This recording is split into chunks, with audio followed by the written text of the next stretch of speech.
मेरे प्यारे बच्चों, ये क्लास 10 का मैं जो रियल नंबर स्टार्ट कर रहा हूँ, ये आप लोग के एग्जाम में 6 नंबर मार्क्स का पूछता है। तो ये इंपॉर्टेंट चीज है। देखो, फंडामेंटल थ्योरम ऑफ अर्थमेटिक कि every composite number can be expressed as a product of prime number.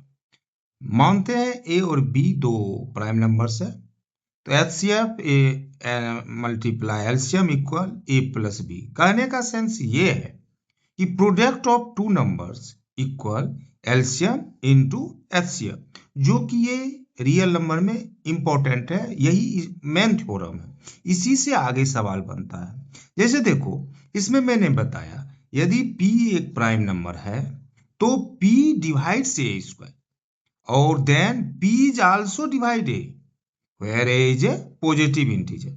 मैंने √2 √3 √5 जो है क्या है, एक इरेशनल नंबर।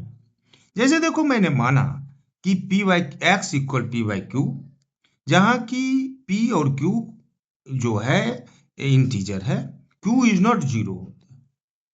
तो यहां देखो क्या है कि rational number having decimal expansion terminals, then the prime factorization जो हो, इसका कहने का डिनोमिनेटर जो होगा ये 2n और 5m के रूप में होगा। मैंने कहने का सेंस इसका जो फैक्टर होगा 2 और 5 का ही होगा। अगर दूसरा कोई नंबर होता है तो वो टर्मिनेटिंग नहीं होगा, और तब जो है वो नॉन नेगेटिव इंटीजर है।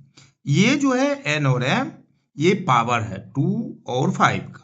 यदि देखो, अगर x equal p by Q rational number है, यदि prime factorization of q is not of 2n fn, अगर इसका फैक्टर 2 और f नहीं है, तो ये जो है क्या हो जाएगा, नॉन टर्मिनेटिंग होगा, रिपीटिंग होगा, डेसिमल एक्सपेंशन होगा। देखो, मैं जो आपको दिखा रहा हूँ, पिछले साल भी इस तरह का क्वेश्चन आया था और मैं आपको सॉल्व करके बता रहा हूँ। जैसे देखो, x equal A B Q, y equal A Q B दिया हुआ है, जहां a और b क्या है, प्राइम नंबर से। तो इसमें कहता क्या है सवाल, HCF X Y minus LCM X Y क्या होगा। अब देखिए, x इक्वल क्या है, ए बी क्यू, और y इक्वल है ए क्यू बी। तो एचसीएफ इसका क्या होगा, एचसीएफ क्या होता है, हाईएस्ट कॉमन फैक्टर क्या है। अब देखिए, इसमें कॉमन क्या है, ए बी जो है, ए बी इसमें भी है और इसमें भी, दोनों में फैक्टर है ए बी, इसलिए एचसीएफ इसका क्या हो गया, ए बी क्या हो गया, एचसीएफ हो गया। तो अब एलसीएम देखते हैं क्या होगा। एलसीएम देखिए, इसमें एलसीएम क्या होता है, लोएस्ट कॉमन मल्टीपल होता है। इसमें देखिए ए क्यू और बी क्यू जो है ये एलसीएम हो गया। तो अब क्या किए, एचसीएफ और माइनस एलसीएम को सब्ट्रैक्ट करते हैं। सब्ट्रैक्ट करते हैं तो एचसीएफ हो गया ए बी और एलसीएम है ए क्यू बी क्यू। अब देखिए, इसमें क्या कॉमन है, ए बी कॉमन है, यहाँ रह गया 1 और यहाँ बच गया A square minus A square B square. अब देखिए, हम जानते हैं कि A square minus B square equal क्या होता है, A plus B into A minus B. इसमें इसको ब्रेक कर दिए तो A one minus A B into क्या हो गया, A one plus A B. तो A B into one minus A B into one plus A B, ये सॉल्व हो गया। ओके, इस तरह से इसको, जो कि आप बोर्ड के लिए बहुत इंपॉर्टेंट सवाल है। देखिए, दूसरा चीज यहाँ पे है कि prove that 5 minus 2 √3 is an irrational number. यहाँ दिया हुआ है क्या कि √3 इज एन इरेशनल नंबर, तो कैसे इसको आप प्रूव कीजिएगा। तो मानते हैं मानते हैं 5 minus 2 √3 is a rational number मान लिए। तो अब let 5 minus 2 √3 equal A by B, जहाँ की ए और बी क्या है, इंटीजर है, और बी जो है इज नॉट जीरो, ये कभी जीरो के बराबर नहीं है क्योंकि हम रेशनल नंबर है। अब देखिए, यहाँ इसको सॉल्व करते हैं। सॉल्व करने के बाद A minus 2 √3 equal A by B minus 5, इसको सॉल्व करते हैं। बी क्या हो गया, एलसीएम हो गया, ए माइनस 5b। तो 2 √3 इक्वल क्या हो गया, 5b minus A by B लिख सकते हैं। तो √3 इक्वल क्या हो गया, 5b minus A by 2b। दिया हुआ है √3 इज एन इरेशनल नंबर। अब देखो प्यारे बच्चों कि जब यहाँ दिया हुआ है √3 दिया हुआ है, इरेशनल नंबर है, लेकिन मेरा जो यहाँ सवाल है 5b minus A by 2b is क्या है, रेशनल नंबर है। तो देयरफॉर हम ये मान सकते हैं, मेरा मान्यता जो है वो गलत हो गया, क्योंकि मैंने माने थे, इसलिए 5 minus 2 √3 is A irrational number. Proved. अब देखो ये इंपॉर्टेंट सवाल तुम लोगों के लिए है, इस बार बोर्ड के लिए है कि 5 दिखाना है, 5 multiply 11 multiply 17 plus 3 multiply 11 is a composite number. Composite number जानते हैं क्या होता है कंपोजिट नंबर?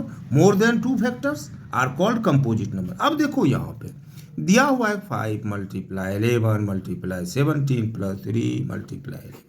तो यहाँ कॉमन देखते हैं क्या है, 11 क्या है कॉमन है, तो यहाँ 5 मल्टीप्लाई 17 प्लस 3, ठीक ओके। अब देखो 11 5 मल्टीप्लाई 17 क्या हो गया 85 प्लस 3, इसको ऐड कर दिए तो 11 88। अब देखिए इसको तो ब्रेक किए तो 11 इंटू 8। अब देखिए ये क्या हो गया 11 स्क्वायर इंटू 2 पर क्यू। तो आप देखिए यहाँ पे आप देखते हैं कि ये जो नंबर जो है प्रोडक्ट ऑफ 2 फैक्टर्स है, 11 और 2, इसका क्या हुआ सिंस देखो यहाँ जो गिवन नंबर्स है ये हो गया, यहाँ 2 फैक्टर्स हो गया। जब 2 फैक्टर्स हो गया तो ये क्या हो गया इट इज कंपोजिट नंबर। जैसे देखो कंपोजिट नंबर क्या होता है, जैसे 6 हुआ, 6 का फैक्टर कौन हो जाता है 1 हुआ 2 हुआ 3 हुआ 6 हुआ। देखो इसका जो फैक्टर है 1 छोड़ करके अपना अंक छोड़ करके 2 3 है, तो जिसका मोर देन 2 फैक्टर जैसे देखो 8 का फैक्टर कौन सा हो जाता है 1 2 4 और 8, ये सब जो है क्या है कंपोजिट नंबर है। These are composite number, okay. एक कंपोजिट नंबर ये आप लोगों के लिए इस साल बहुत इंपॉर्टेंट सवाल है।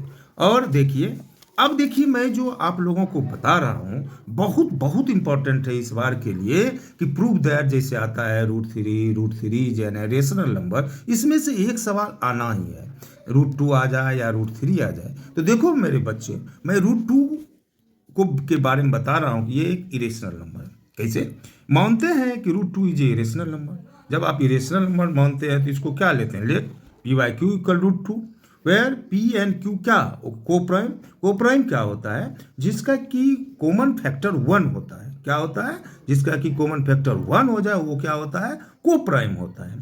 तो और q नॉट इक्वल 0। अब देखो इसको स्क्वायरिंग बोथ साइड्स करते हैं तो क्या हो जाएगा √2 स्क्वायर इक्वल p/q का स्क्वायर हो गया। तो √2 का स्क्वायर क्या हो जाता है 2 equal p square by q square. अब देखो यहाँ पे क्रॉस मल्टीप्लीकेशन करते हैं तो 2q square equal p square, इसको इक्वेशन फर्स्ट मानते हैं। अब देखो मेरे बच्चों कि p square is a multiple of 2, so p is a multiple of 2, यही थ्योरम है। यदि p स्क्वायर जो है मल्टीपल 2 है तो p is also multiple of 2, ये थ्योरम है। इसको मैंने सेकेंड इक्वेशन मान लिया। अब सिंस माने कि p इक्वल 2m, जब p इक्वल 2m हुआ तो p स्क्वायर इक्वल क्या हो जाएगा 4m स्क्वायर। अब देखो इक्वेशन फर्स्ट और थर्ड से हमें प्राप्त होता है कि यहाँ p स्क्वायर के बदले में हम क्या दे दिए, यहाँ 2q square equal 4m square, p square के बदले में 4m स्क्वायर, 2q स्क्वायर है ही तो 2q square equal 4m square यहाँ पुट कर दिए। अब देखो q स्क्वायर इक्वल क्या हो जाएगा 2m स्क्वायर। अब देखो फिर q square is a multiple of 2, तो सो q is a also multiple of 2। अब देखो इक्वेशन सेकेंड एंड फोर्थ से क्या होता है p and q have a common factor of 2, तो so contradicts the fact that they are co-primes, therefore our assumption is wrong, hence √2 is an irrational number. मेरे प्यारे बच्चों इसको अच्छे से पढ़ो, सब्सक्राइब करो, लाइक करो, थैंक्स।